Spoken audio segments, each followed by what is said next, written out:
Hey y'all, welcome back to my channel. So in this video, I'm talking about 7 good money habits that you can start. So if you're interested in learning more, keep watching.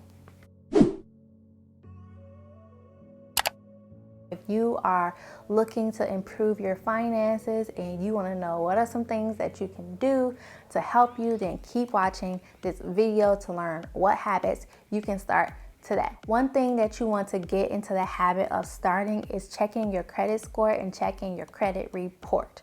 Usually at the beginning of the month, I'll get like my statement and it has my credit score on there. So it'll let me know if my credit score went up or went down or stayed the same. So that's one way that I track my credit score every month. Other than that, I don't really look at it. But if you're trying to grow your credit score, you may be looking at your credit score more often. So if tracking your credit score isn't something that you do now, maybe it's something you can start doing by just looking at it every month, every few months to make sure that it's still going in the direction that you want it to, that nothing is happening that's making your score decrease. Also for your credit report, I just started looking at my credit report every 3 to 4 months. Anyone can access their free credit report at annualcreditreport.com. By law, everyone is given access to their free credit reports. It's only once a year, but you can get access to all 3 of your credit reports, which is TransUnion,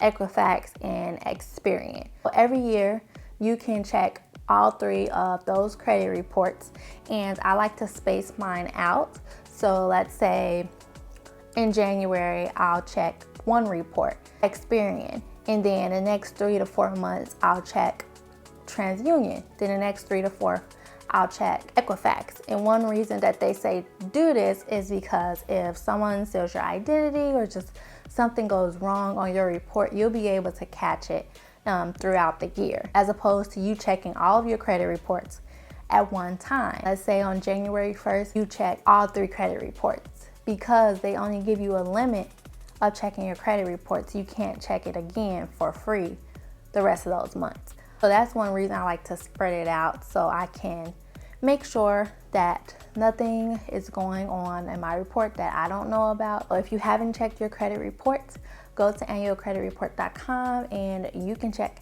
your credit reports and make sure that you do this every year or every few months. Get into the habit of checking your credit report and credit score. One thing I do is I have reminders on my phone to check it so I don't have to try and remember it. Reminders on your phone is very helpful. I use reminders, I use the calendar because I'm gonna forget. It's a lot going on in my life, so I forget things. Another good habit to have when it comes to money is mindful spending.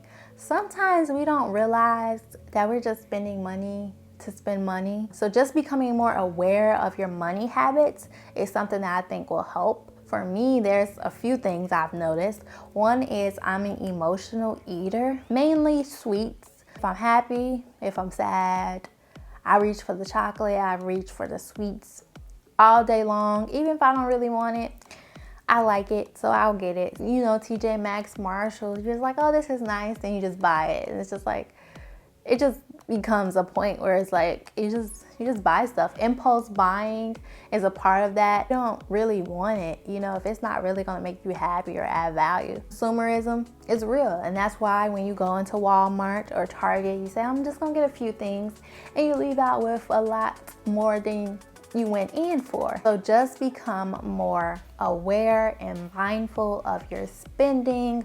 Look at why you are spending on something.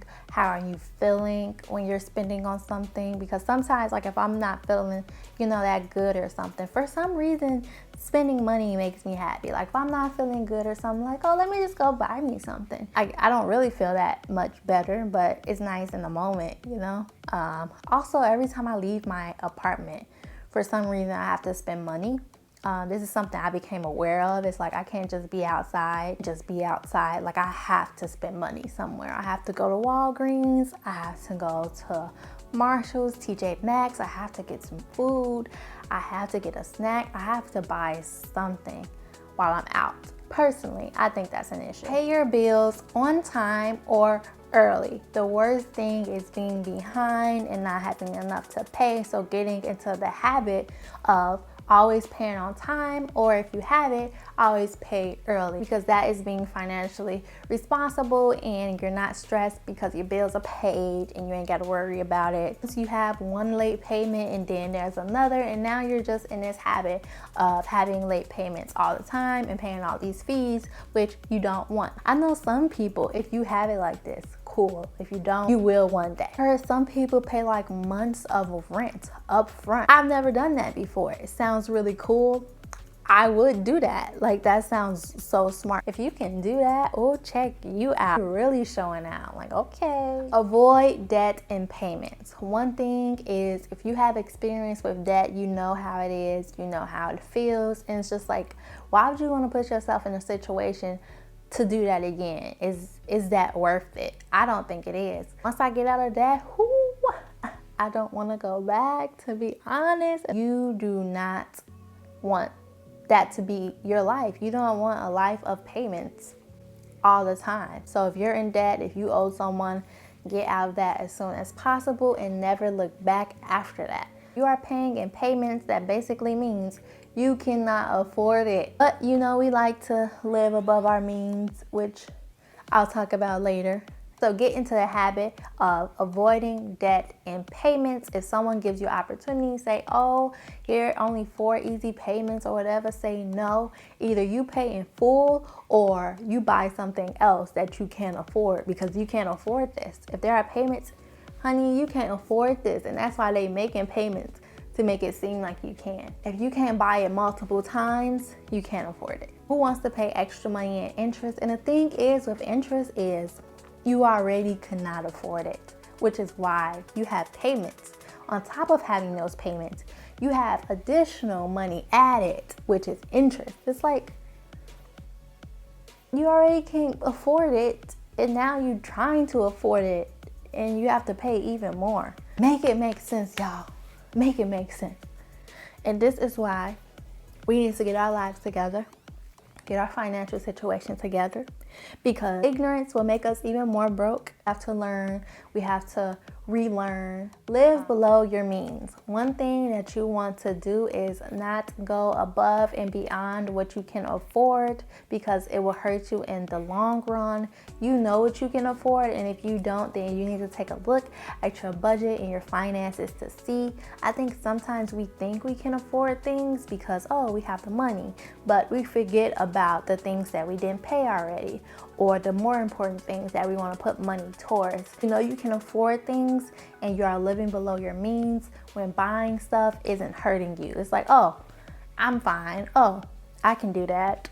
Oh, of course I can make that payment, you know, because it doesn't hurt you. You don't feel it when that payment is taken away from your account. I mean, you feel it, but it's just like, oh, okay. But if it's like a big chunk of your money and you feel it and you just like, oh, money is tight, that's how you know that you need to change something, because you are not living below your means. Pay yourself first. This is a good habit to have. I mentioned this in some of my other videos, but it's important to put yourself as a priority. You have all these people to pay, but you are important too. You should be a priority. One thing that I don't do is actually pay myself first. Like, I think the idea and concept is more so making sure that you don't give yourself the scraps, the leftovers of your money after you're paying everyone else. You set the amount for yourself instead of, oh, I'm gonna pay all these people, how much do I have left?